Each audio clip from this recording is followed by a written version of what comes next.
Hello, everyone. Welcome back to the Houston Botanic Garden Show. So it's a garden show featuring the Houston Botanic Garden. So it's a Houston Botanic Garden Show. And we're here. This is Erin Mills. Hi. So Erin is on the education team here at the garden. Do you want to say a little bit about yourself? I'm the education manager. I have been here for almost 2 years. And I love it here. I've been tumbling down a rabbit hole of plant knowledge and enthusiasm and just magic ever since I got here. Oh my gosh, what a great quote. I love it. I love educating. I love teaching. I love working with kids and adults and teaching them how to love plants and insects. Very Erin is also our house entomologist. So all of our bug questions, we have a lot of people kind of like you're talking about, enthusiasts when it comes to knowledge. But if we have a question about bugs, we go to Erin. Yes. That is who we go to. It's who we learn from every day. I mean, she gets so many pictures of me, from me, not of me, saying like, what kind of caterpillar is this? Look at this spider, isn't it crazy? And she's like, no, it's not crazy. It's a pretty common spider. And it's my favorite thing to do. Well, thank you for doing it. I think that what you said too, the enthusiasm about learning is the point of this show. We're here to kind of talk about what we're offering, what we can offer you, and just, have a little fun and talk about some stuff. Yeah, I like it. So happy to be here. Yeah, so we're happy you're here. Erin, you'll probably see a lot of Erin because she's super talented, a talented talky person. And so, but yeah, I like seeing a lot of her too. You said you love working here. We love you work here. Thank you. Okay, so that's what we do. That's who we are. I'm Danny Milliken. I'm Director of Education. And so, yeah, we're here to educate. Yeah. So hope you're ready. Hope you're ready to learn. Yeah. The next thing we want to talk about is what's new in the garden and what's new in kind of the horticulture world. We just finished election day a couple days ago. Yeah. And I guess about a week ago, actually, now that I think about it. And we want to talk about what's getting new. So the garden has a lot going on right now. Mm-hmm. Two exhibits. Two huge sculpture art exhibits. Glass in Flight maybe is the first one to jump into. Mm-hmm. Glass in Flight, which is a lot of fun. Probably the most fun was writing the interpretive signage for it, just because I guess I should say, it is an exhibit that features larger than life stained glass and steel sculptures of insects. So I was like, yay, we're getting insects. And so I got to write about some of the most, what I feel are the most interesting facts and things about the various insects that are featured. So mostly dragonflies, butterflies, a couple beetles. So dragonflies were my favorite because butterflies are everybody's favorite. So Everybody I have to have a butterflies. favorite that's not butterflies. They're not my favorite insect of all, but if I had to choose, anyway. Talk about an underrated insect. Right, exactly. Especially ecosystem services. Yes. They're so cool. The name dragon is in them. I know. That's so cool. There you go. That's all I need to say, the dragonflies. So so many things about them that you can learn and read about as a part of the exhibit.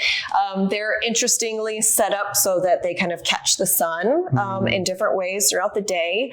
Really beautiful. The artist actually came and personally chose each spot based on how they looked with the light going through them, which I think was a kind of a cool personal touch to this exhibit. So more bugs you can actually see in radiant nature. So, look at you, segue. See, told you she was good at the talky stuff.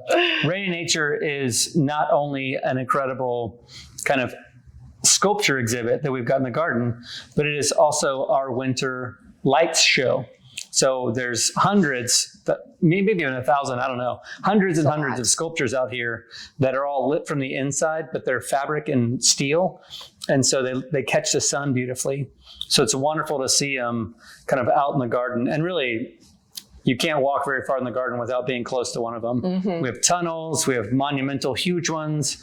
We have some that are tucked in the global garden, which is our most kind of pristine and cool area. If you haven't been in the global garden, you have to get there.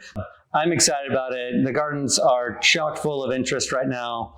Our Susan Garver Family Discovery Garden is where Glass in Flight is. And each sculpture is unique and clearly beautifully crafted. There's even some stone ones that I think, butterfly wings made of stone. It's really cool because you can see most of what the sculptures are right there in that garden. It's probably the best place to see dragonflies. We even saw a jewel beetle. Yes, we were looking at the sculptures. Butterflies.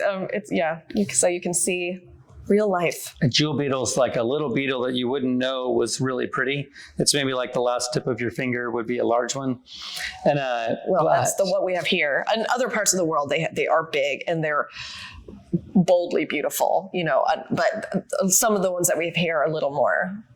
It was drab until it flew. Right. And then its undergarments were absolutely beautiful, like emerald green, shiny, crazy. Neat. Probably not called undergarments in insect talk, but I mean, yeah, that's a good. Okay. All right. Great. We'll go with that. So tell your teachers at home It's that's bloomers. what it is. It's bloomers. Yeah, exactly.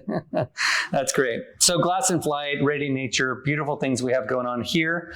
I'm sure you're starting to see pictures and ads online. You can come and see these anytime we're open, and they're gorgeous. Some other things we all want to talk about is it's still a little warm. We're having these kind of warm and cool spells, fall. So if you're planting plants now is a great time to plant anything deciduous. Or low to the ground that's going to drop its leaves or stay sort of low to the ground. So just keep in mind, winter is coming.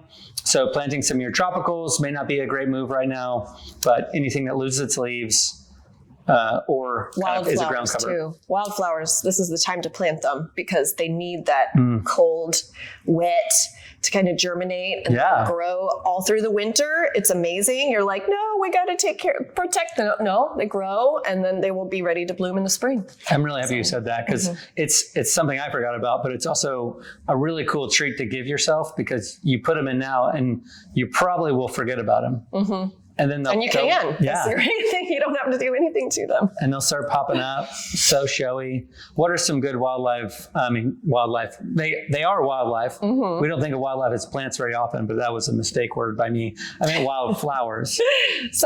Most of your Texas wildflower mixes come with those annuals that we love so much, the blue bonnets and the Indian blanket and the monarda, coreopsis. I would just get a good Texas wildflower seed mix and just toss it out into anywhere you have soil. That's the motion you want to use because you want to fling it sideways. You don't need to throw it up. Awesome. A last thing in the news that kind of harkens back to our election day that recently happened is a bunch of pretty interesting amendments happened to our constitution that I thought were interesting. So I'm just going to kind of bring up the subjects of these. If we want to peek anything, that's great. But we had Texas state amendments that were focused on water and kind of sourcing more water. Okay. Farming, harvesting lumber, things like that. It's now more allowed to do whatever you want with your land. Oh, that's so if you want to harvest trees, if you want to grow crops, anything you want to do on your land, it's a little bit easier as per state law. University research has kind of been increased. It's easier now for universities to fund research, which is cool. Great. That's wonderful. Yeah, all of these have their two-sided, how will big business kind of transition them to maybe something different than the intention? Yeah. Retired teachers now are going to be supported a little bit more than they were. Local parks, especially in Uvalde County, are going to get a big boost. Ooh. So that's kind of cool. But that may be something to transition to every county where local parks now can get a big boost. And the big one I'm most excited about is a huge fund that the state already had money for. And that money is now released to Texas state parks. So more state parks, more improvements in state parks. Get out to your parks and your botanic gardens in the state. Yeah. Because they're That's great. Yeah. I mean, funding those things is really wonderful. Going back to the farming, it's kind of like, is that good? Or, being able to do whatever you want on your land, does that mean maybe you can do more sustainable practices or maybe you can do less sustainable practices? I mean, I guess that could go either way. I think now there's just less regulation on what you're allowed to do, which you're right. That is, freedom is a coin you flip in the air regulations are the flip side of that coin. And that is generally how we protect the environment, is through regulations. Mm-hmm. So, but I think generally it's going to be good. There's obviously provisions that like guard against danger to people, but hopefully it means fewer people are, saving their land and doing things like conservation and water quality and stuff like that on it. Fingers crossed on that one. But, this newsflash here, people can be greedy. Yeah. Okay. What? Moving on.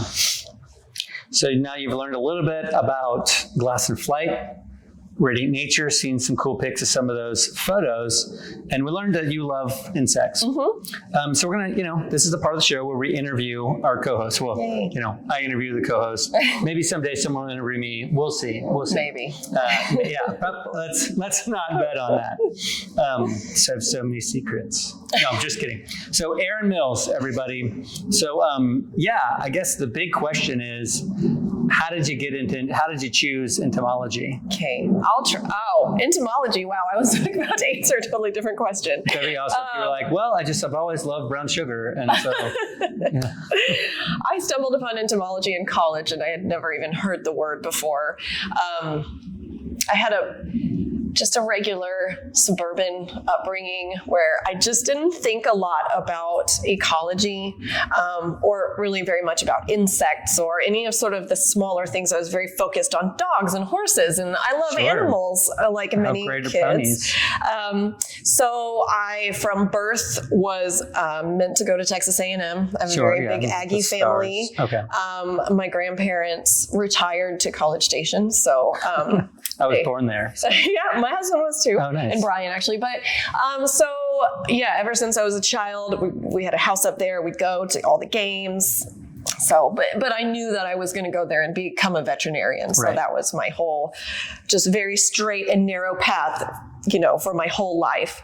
So I got to Texas A&M and it was really overwhelming. I mean, science classes, like big science classes and pre-med and pre-vet is kind of intimidating and not very personal, 200 people in your chemistry class and your biology class. So it was a little much, but I did stumble across a class called veterinary entomology. And I was like, what is that? And so I like to joke about how this is back in the day where we had to use paper, like a little book to sign up for our classes. Yeah, that's right. And so it was like a big room full of people representing different colleges. And so I saw this veterinary entomology class in the catalog and I walked around and I asked, I can't tell you how many people what entomology means. And nobody could tell me. It was the weirdest thing. So finally. Wait, did you have anybody that was like, oh yeah, I know what it is, and just say the wrong thing? No, okay, no. Nice. No one thought it was etymology. I must not have been there. So finally, at the end of my search, someone says, oh, that's the study of insects, very casually. Yeah. And I was like, what? Wait, there's a whole class. there's a whole class. There's a whole field of study. Oh my God. So I took that class. Gotcha. And it was very focused on, veterinary entomology is really focusing a lot on insect-borne diseases that affect livestock. Yeah, gotcha. It's Texas A&M, so we're worried about our livestock. But my mind exploded with all that I learned about insects. I had no clue. And I just was like, wow, it really whet my appetite for more. So I took more general entomology classes and I went along and was just, they were small and they were a lot more intimate and I was learning so much and I just really loved it. And my husband was like, I think you should change your major. And I was like, what? What am I going to do? Biomedical science was my major. Okay. Change it to entomology. What will I even do? What will I do? Live under a bridge? A lot of insects. There are a lot of guano and all that stuff. Oh, that's hilarious. But I took the leap. And that was it. I finished with a Bachelor of Science in Entomology. That's amazing. And I was one of 2 people in my graduating class with that major, another woman. And then I began the whole, just everyone, my whole family, what are you going to do? What are you going to do? Yeah. What are you going to do with your life? What does that even mean? And I really showed them. I feel like I really did. Them. Yeah. Well, you have had a really cool career. It's been fun. Yes. Yeah. And before working in the garden, you did a little bit of education, but more you were hands-on, kind of in the pyramid, if you will, in the field. So tell us a little bit about the pre-education portion of what you're doing before you were at the garden. Okay, so I was at the Cockrell Butterfly Center for 15 years. So when I was at A&M, my husband brought me, because I'd never really spent a lot of time in Houston, he took me to the Museum of Natural Science, and I knew as soon as I stepped in that, okay, this is what I'm going to do. This is where I'm going to work. So I did, and it was really a dream job, especially for someone with kind of a non-academic career. What can I do that's still semi-academic? And, part of the greater science community in Houston. And so that was perfect. So I spent probably a decade mostly behind two really heavy doors in a room full of tons of bugs. Arthropods, I should say, but, arachnids and insects and exotic, giant, huge, crazy things, trying to rear them and, put them on display. And then I started, actually, I was probably a little less than a year there. I started the outreach program called Bugs on Wheels. That really did itself. I mean, it was not like hard to get people interested in us bringing giant bugs to their school. No doubt. So that really took off and still is very successful.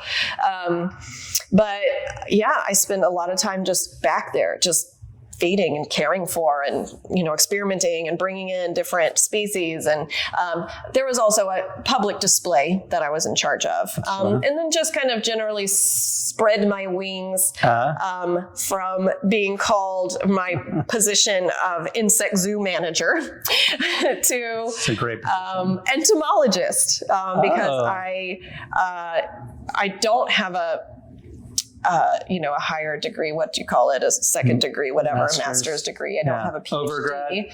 But I got certified by the Entomological Society of America.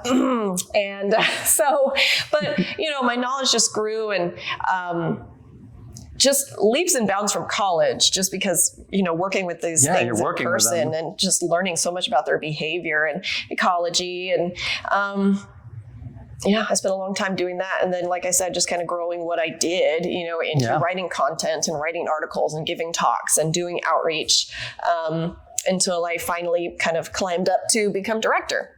That's amazing. For 5 years.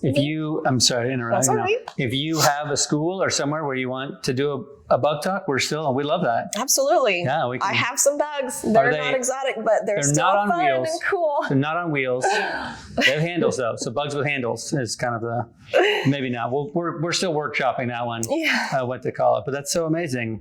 Any like highlight species from that time where you like maybe reared something that was like, oh my gosh. It's called a giant long-legged katydid, and katydids are relatives of grasshoppers, and they're active at night, and they sing at night. So they're sort of like a cross between a cricket and a grasshopper. I got, we would get this like order sheet from this place in Malaysia. We would just kind of, what do we want to order? We would get it in a box. It was like the weirdest thing. They would pack it up and ship it to us. I saw one called a giant long-legged katydid, and I was like, well, have we ever gotten? No, we haven't gotten that. What?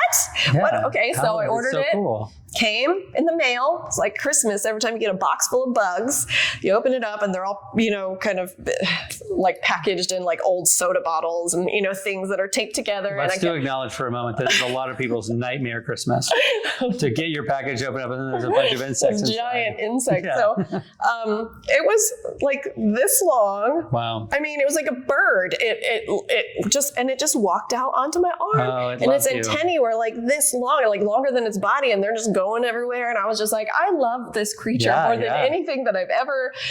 And then I was able to successfully breed them, and that was exciting because I was the first in the country really of like insect zoos to have successfully bred them, and it was really started as an accident. So that was so fun. That's so amazing. So katydids really are, if anyone ever asks me what's your favorite insect, it's always katydids, because even the small ones that we have here, I always see that big one. His name was George.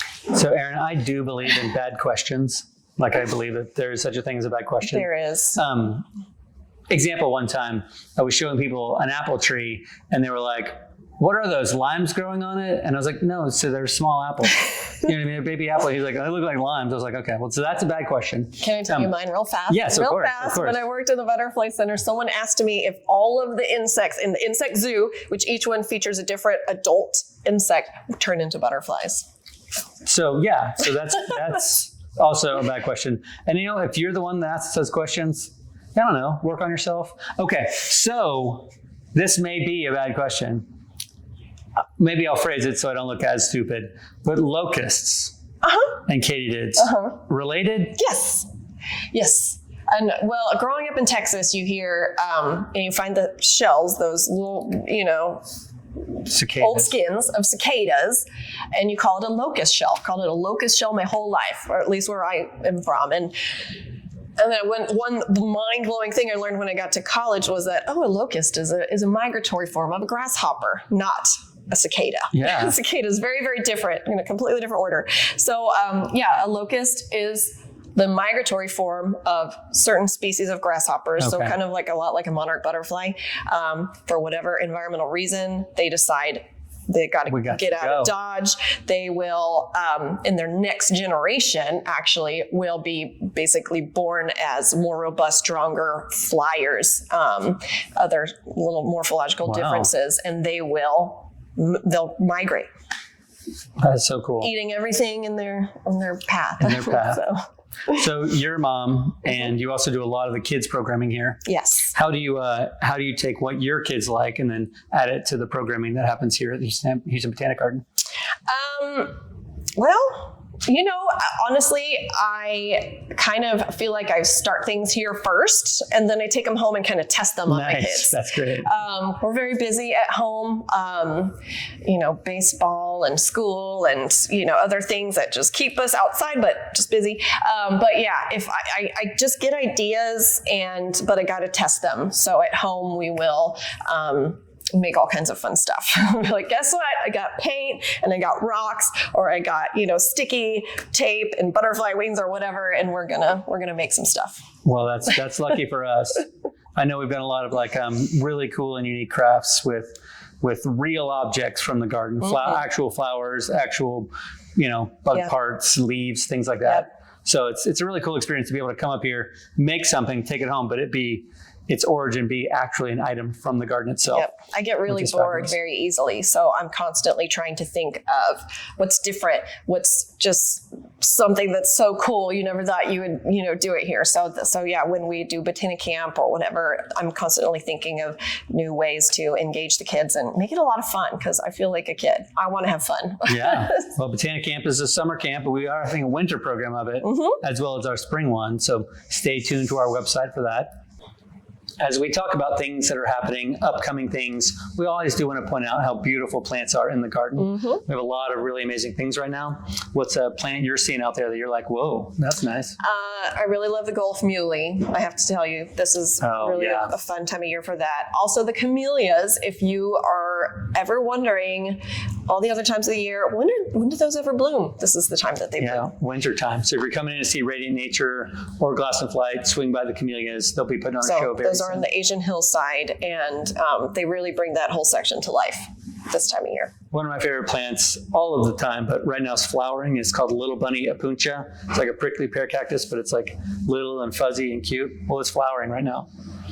Also, I look out this window and I see how huge the asparagus is, and you'd be surprised what asparagus looks like for most of the year. It's a big, ferny, fluffy plant, but the shoots come out of the ground. We pick them in early spring, but it's looking really cool right now. Yeah, never would have known that was asparagus. It's crazy. And it's crazy. As we talk about things in the garden, we love lifting up upcoming events. So, we have a few to talk about. Most of these are happening this weekend or maybe even into December.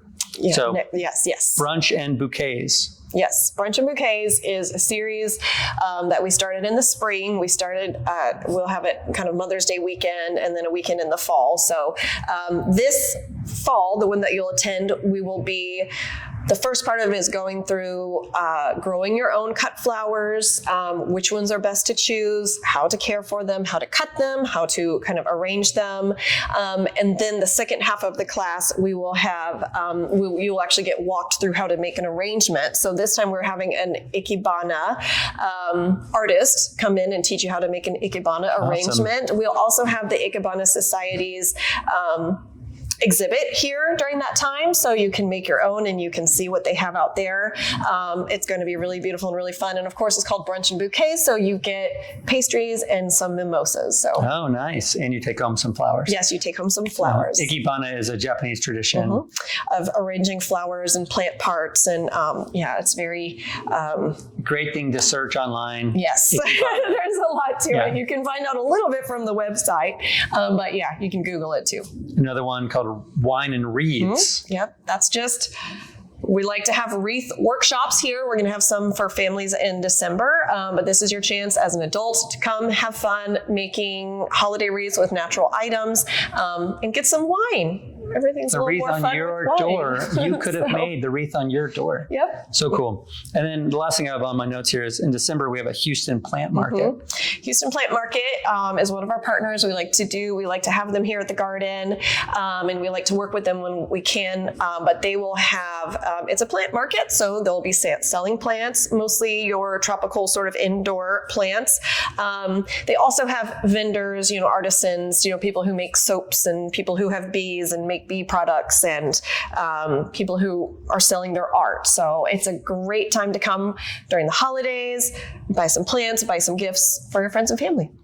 Amazing. Well, the garden's it's beautiful right now. It'll be beautiful for months. We have so many things going on. Come out and visit online, hbg.org. All of our classes are on there. Information. There's a cool app called Bloomberg Connects that we're going to learn about a lot more next show when Catherine Sadler is with us. And until then, get out and garden. Yeah.